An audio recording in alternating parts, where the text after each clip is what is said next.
Cancer کے متعلق ہم قرآن تھراپی سے، حجامہ سے، طب نبوی سے بات کریں گے۔ کینسر لاطینی لفظ کارسینوما سے اخذ کیا گیا، جس کے معنی ہیں سرطان۔ تمام رسولیاں جسمانی خلیات کی غیر معمولی گروتھ سے پیدا ہوتی ہیں۔ جب جسم کے اندر نظام جو ہے وہ دھرم برم ہونے لگتا ہے اور جسم میں خلیات کی تیزی سے گروتھ ہو رہی ہوتی ہے، تو اس وقت میں یہ رسولیاں ایب نارمل گروتھ، ٹیومر یا لمف ڈیولپ ہونے لگتے ہیں، اور یہی جو ہے جسم کے اندر کینسر کی شکل اختیار کرتے ہیں۔ ایک سروے کے مطابق دل کے مرض کے علاوہ دوسرے نمبر پر کینسر ہے پوری دنیا کے اندر، یعنی کہ کینسر اس حد تک پھیلتا چلا جا رہا ہے۔ کینسر کی علامات کا اگر ہم جائزہ لیں تو کینسر کی علامات کے اندر وزن کا کم ہونا، جسم کے اندر ایب نارمل گروتھ کا ہونا، جسم میں ناسور بننا، ایسے پھوڑے پھنسی پیدا ہونا جو ختم نہ ہو، مندمل نہ ہو اور ان سے خون اور مواد بہتا رہے، جسم کے مختلف حصوں پہ سوزش کا بہت زیادہ ہو جانا، جسم کے اندر پلیٹلیٹس کی کمی واقع ہونا اور لیمفوسائٹس کا کافی حد تک بڑھ جانا، لیمفوسائٹ کی سرکولیشن کا سٹاپ ہو جانا، یہ اس کی وجوہات کے اندر ہیں اور اس کی علامات کے اندر ہیں۔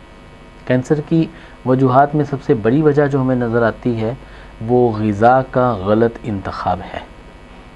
غذا اگر صحیح منتخب نہ ہو اور غذا کے اندر جو ہے امونیا کا رول زیادہ ہو تو یہ کینسر کے بڑے اسباب میں اس کو شمار کیا جاتا ہے۔ کینسر کے لیے ہمیں کن چیزوں کا سہارا لینا چاہیے، کون سی غذائیں ہمیں اس میں فائدہ دے سکتی ہیں کینسر سے بچاؤ کے لیے بھی اور کینسر سے حفاظت کے لیے بھی؟ اگر ہم تازہ پھلوں کا جوس کثرت سے استعمال کریں، تازہ پھلوں اور سبزیوں کو استعمال کریں، کچی سبزیاں جو ہے استعمال کریں، سیلڈ، کھیرا، بند گوبھی، گاجر، ان کا استعمال اگر کثرت سے کریں تو اس سے ہم کافی حد تک کینسر پہ قابو پا لیتے ہیں۔ جبکہ کینسر کی تحقیقات سے پتہ چلتا ہے کہ وائٹامن سی کی ڈیفیشنسی جو ہے اگر اسے کور کیا جائے اور وائٹامن سی کی بڑی خوراکیں لی جائے تو یہ کینسر کو کنٹرول کرنے میں بہت معاون ثابت ہوتی ہے۔ وائٹامن اے جلد کے کینسر کے اندر اس کو مقابلہ کرنے میں، اس کو ٹھیک کرنے میں اس کا بہت بڑا رول ہے۔ ڈاکٹر این وگمر یہ نیوٹریشن ہے اور انہوں نے اس کے اوپر ریسرچ کی اور یہ بتایا کہ وائٹامن سی کینسر کو کور کرنے میں بہت حد تک مفید اور نفع بخش ہے۔ اسی طرح ہارورڈ یونیورسٹی نے تحقیق کی اور تازہ پھلوں اور تازہ سبزیوں کے استعمال سے کینسر کو کنٹرول کرنے میں، مات دینے میں ان کی تحقیقات سر فہرست ہیں۔ تقریباً 1200 معمر افراد کے اوپر تجربات اور مشاہدات کیے گئے۔ وہ لوگ جو کدو، گاجر، بند گوبھی ان کا استعمال کثرت سے کرتے ہیں، ان میں دیکھا گیا کہ کینسر کے خدشات ان میں بہت زیادہ کم تھے۔ جب ہم بات کریں گے کینسر کے لیے، کینسر کی کوئی بھی وجہ ہو اس کو کیور کیا جا سکتا ہے، اس سے کنٹرول کیا جا سکتا ہے۔ کینسر خاص طور پر آج ہم نے جس عنوان پہ بات کرنی ہے وہ ہے بریسٹ کینسر۔ اس کی وجوہات جو ہے وہ کئی ہیں۔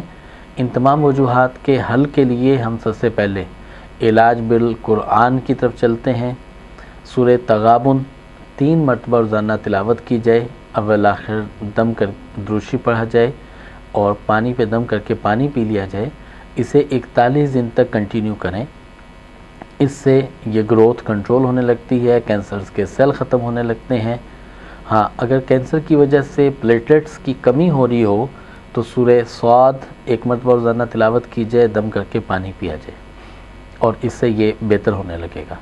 اگر کینسر سپریڈ ہوتا ہے اور وہ ایسی کنڈیشن میں آتا ہے جس میں وہ بونز کو ٹچ کرنے لگے اور اس کے ساتھ ہڈیوں پہ ملنے لگے، جسے میسٹائٹس کہا جاتا ہے، تو اس صورتحال کو نبٹنے کے لیے سورہ مومنون 1 مرتبہ تلاوت کی جائے، دم کر کے پانی پی لیا جائے اور کینسر کا اگر ہجامہ سے علاج کیا جائے تو یہ قابل علاج ہے۔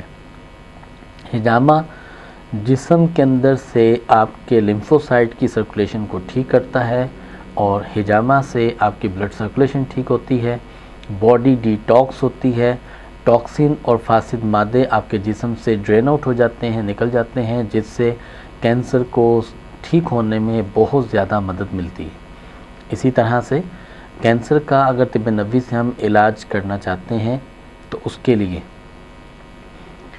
شہد کے ساتھ ہلدی کا استعمال، 1/4 ٹی اسپون ہلدی اور 1 ٹی اسپون شہد صبح و شام نیم گرم پانی کے ساتھ لے لیا جائے تو اس سے کینسر کو مات ملتی ہے۔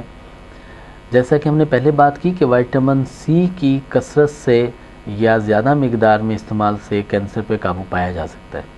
تو قدرتی اور طبعی طریقے سے بغیر کیمیاوی وائٹامن سی لینے کا جو سب سے اچھا سورس ہے وہ ہے آپ کے پاس بارلے، جسے تلبینہ کہا جاتا ہے، جو دودھ سے 10 گنا زیادہ کیلشیم جو میں موجود ہے، بارلے میں موجود ہے، اور اورنج سے 7 گنا زیادہ کیلشیم بارلے کے اندر موجود ہے۔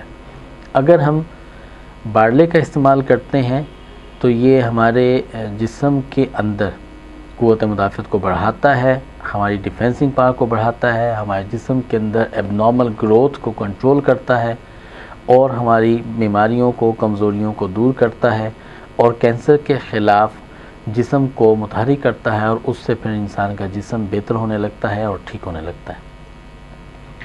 تو جناب طب نبوی کے ذریعے اگر ہم کینسر کو کنٹرول کرنا چاہتے ہیں تو پھر ہمیں چاہیے کہ ہم شہد، تلبینہ، کلونجی ان چیزوں کے استعمال کا اپنا معمول بنائیں، اور اسی طرح سے غذاؤں کا جو ہے وہ معمول بنائیں۔